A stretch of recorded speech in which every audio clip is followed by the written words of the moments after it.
So that's all related to step one. And I incorporate step one because it's important to understand that when it comes to us designing research and conducting research, we have to set the stage, right? When we're establishing our null and research hypotheses, when we, start a research project, we have no idea what the outcome's going to be, right? So that's our step one, kind of setting us up for all the potential outcomes that we could see.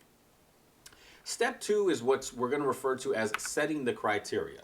So if the null hypothesis is true, let's say we reach a point where we've conducted our analysis, we determine that the null hypothesis is true, that there is no significant difference, then the mean from our sample was close to the mean of our population.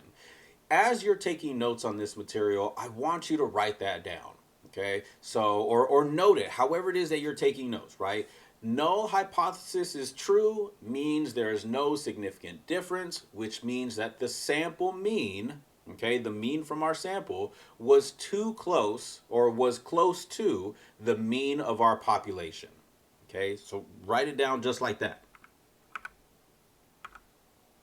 I'll give you the other half of this, and you might be able to infer what the other half of this is, but I want to kind of set up an example for this. And so I thought of an example that could help kind of add a little bit more context to this particular part of the hypothesis testing process. So think of it like this. Let's say that you as a student, you want to perform well on a test where you learn that the average score is 80%.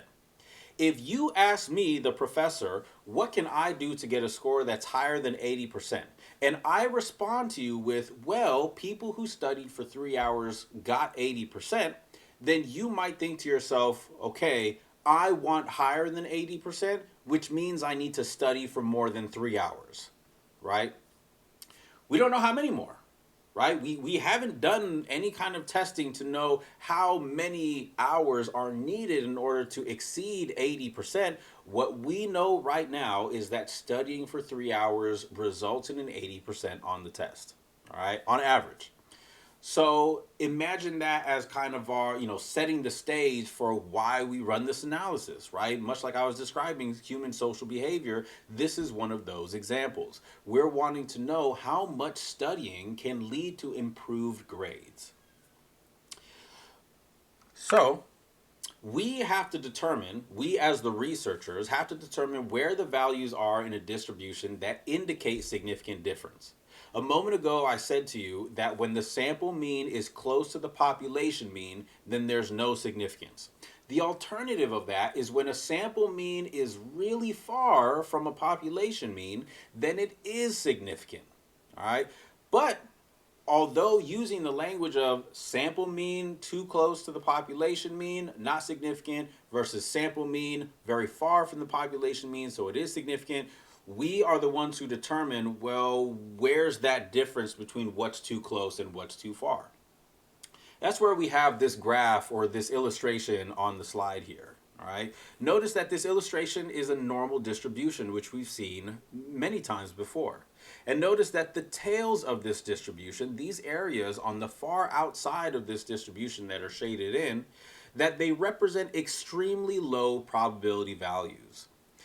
The bar, I'm going to highlight this as the bar. So this line right here and this line right here, these are what indicate the difference between close to the population mean and far from the population mean. I'm gonna insert some numbers here that will hopefully kind of make a little bit more sense. Okay, but we're gonna see that on the next slide. Let me go ahead and move to the next slide before we do that. So a sample mean close to the population mean is not significant, but a sample mean far from the population mean is significant. I want to emphasize that point. All right. So where are these extreme low probability values? This is where the alpha level comes into play. So let me go ahead and apply some numbers here so that hopefully it'll make a little bit more sense. Now in previous presentations, previous modules of this class, we've discussed, particularly samples and populations, we discussed two levels of confidence that are most common for researchers, 95% and 99%. I'm going to write 99 off to the side here because we're not going to work with that just yet, but I want to make sure I included it, okay? So remember that when we were calculating confidence intervals, we were describing being 95% confident that a true population mean exists within a certain range, right?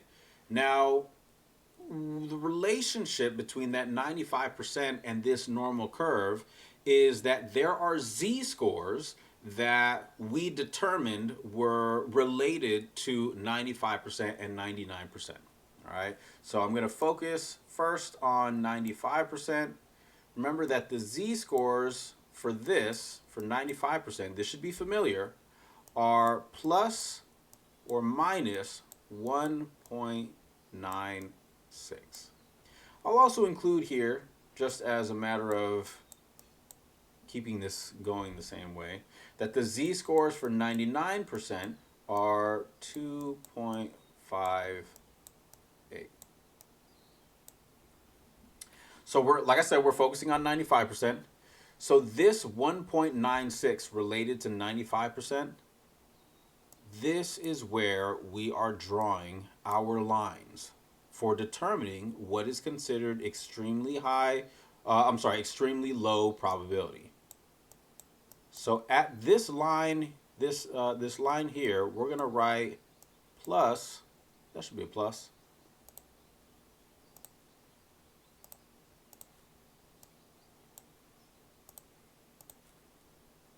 1 point, oh, I'm sorry, that should be a plus. I just said that.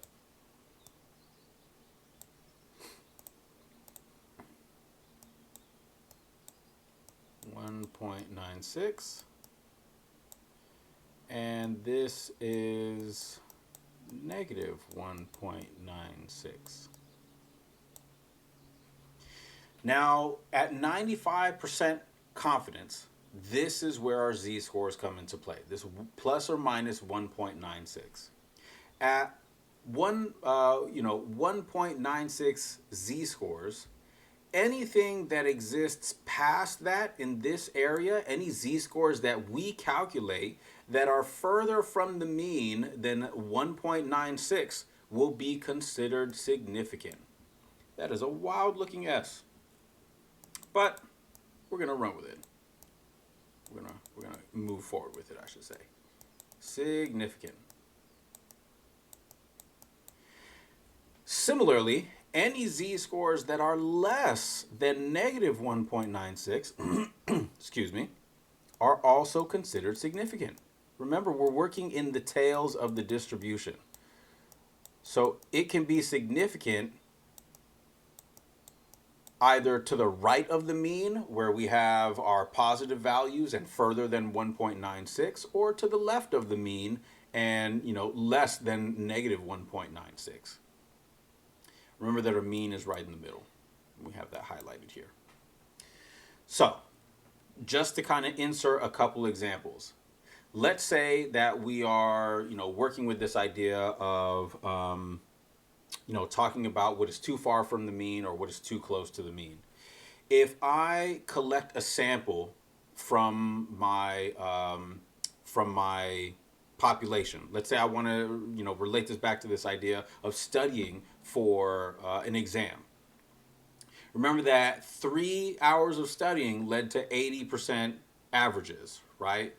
So if I collected a sample and I determined that a z-score for my sample was, let's say, 2.15, if we compare, and this is positive 2.15. If we compare positive 2.15 to positive 1.96, we have to ask ourselves, okay, does 2.15 fall to the left of 1.96 or to the right of 1.96? Okay, is it further away from 0 in this direction, or is it closer to 0 in this direction? And the answer would be that it is further away from 0. Positive 2.15 is somewhere in this direction, to the right of our z-score. So let's say it falls right here. Positive 2.15. Based on us collecting our sample data, it turns out that our sample mean that we collected is significantly different from our population mean. We ended up with a sample mean that we converted into a z-score that was 2.15, and that is significant. It falls within this tail of what is considered extremely low probability, which also translates to extremely unlikely to occur. So similarly, let's say we collected a different sample, and maybe this sample ended up being negative 1.00. So we see that it's negative. We're working to the left side of the mean. But when we compare it to this negative 196 and we're asking ourselves, does it fall to the left of negative 1.96? Meaning that it's a number less than negative 1.96, or does it fall to the right, that it's a number greater than negative 1.96? Negative 1 falls to the right of negative 1.96. Negative 1.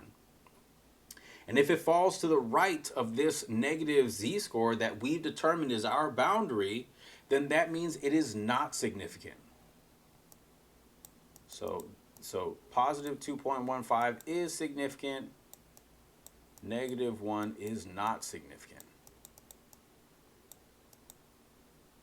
So we're effectively comparing z-scores, all right? That's ultimately what we are trying to do as researchers.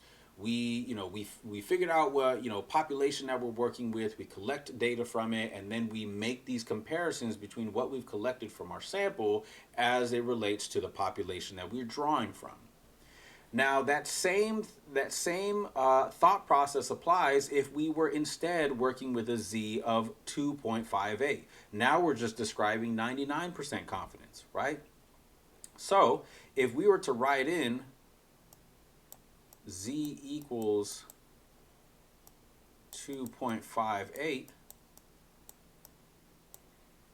then any sample that we draw that is to the right of that 2.58 will carry significance. If we calculated a sample mean that had a z-score of 3, that would be considered significant. However, this group here, this positive 2.15, that is not significant when compared to a z-score of 2.58. Okay, so we'll talk a little bit more later in this presentation as to the relationship between 95%, 99%, and selecting alpha levels, but I just want to leave you with that right now. Okay, so the idea is that we as researchers are determining where those boundaries are. And in this case, this example I did here, we decided that the boundaries were at 1.96, and then we compare our sample means to that 1.96 to determine whether or not there's significance. All right, so we'll go ahead and move forward here as soon as I find my mouse. I'm going to erase all the ink on this slide. I do have some text. Okay, so because of the shape of a normal distribution, there is a high probability of finding a sample mean close to the population mean. When it's close to the population mean, it suggests that it's falling within this area here. Not within the tails, this is within the body of our normal distribution. If it falls in the body of our normal distribution, it is not significant. There is also a low probability of finding a sample mean far from the population mean, somewhere within the tails, which then would be significant. Okay? As researchers, we are the ones, as I mentioned this a couple times, who define what is considered high and low probability by selecting an alpha level. The most common alpha levels are 0.05 and 0.01.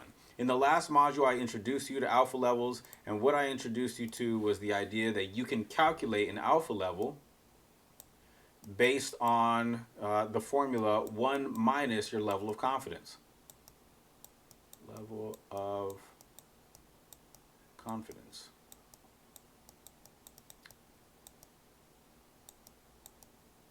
In order to calculate the confidence, the alpha level, for example, 95% confidence, you can't subtract 95%, but you can convert the percentage into a decimal. If we convert